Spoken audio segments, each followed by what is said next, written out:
April 2025 horoscope para sa mga air signs. Gemini.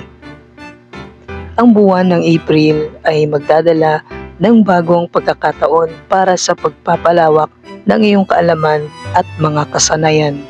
Magiging magaan ang takbo ng iyong trabaho at mga proyekto. Kaya't ito ay isang magandang panahon para mag-focus sa mga bagong idea. Pagdating naman sa pag-ibig, maaaring magkaroon ng ilang hindi pagkakaunawaan. Ngunit magiging maayos ito sa pamamagitan ng tapat na pag-uusap. Para naman sa mga single na Gemini, may posibilidad ng bagong pagkakaibigan na maaaring magbukas ng mas malalim na koneksyon. Lucky number 3. Lucky color, blue. Libra. Ang buwan ng April ay magbibigay daan sa mga bagong pag-focus sa iyong personal na buhay at mga relasyon.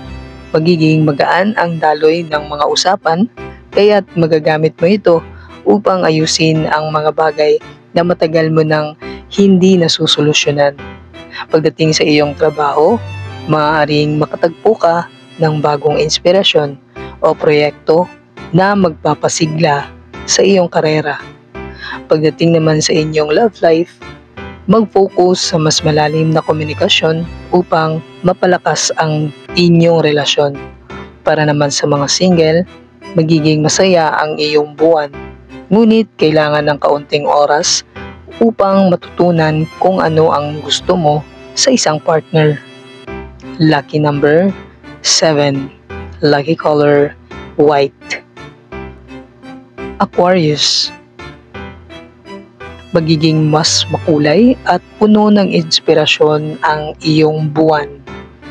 Magiging mas aktibo ka sa mga proyekto o maaaring makatagpo ng bagong opportunity para sa personal at professional growth.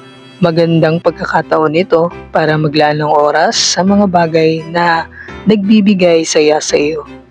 Pagdating naman sa pag-ibig, may mga pagkakataon ng malalim na koneksyon. Ngunit kailangan ng pagsisigurado na parehong nag-uusap at may parehong pangarap. Para naman sa mga single na Aquarius, posibleng may isang tao na magbibigay pansin sa iyo at magpakita ng interes. Lucky number 11. Lucky color, aqua blue. Ang mga air signs, Gemini, Libra at Aquarius ay kilala sa kanilang pagiging mapanuri, malikhain at mabilis mag-adjust.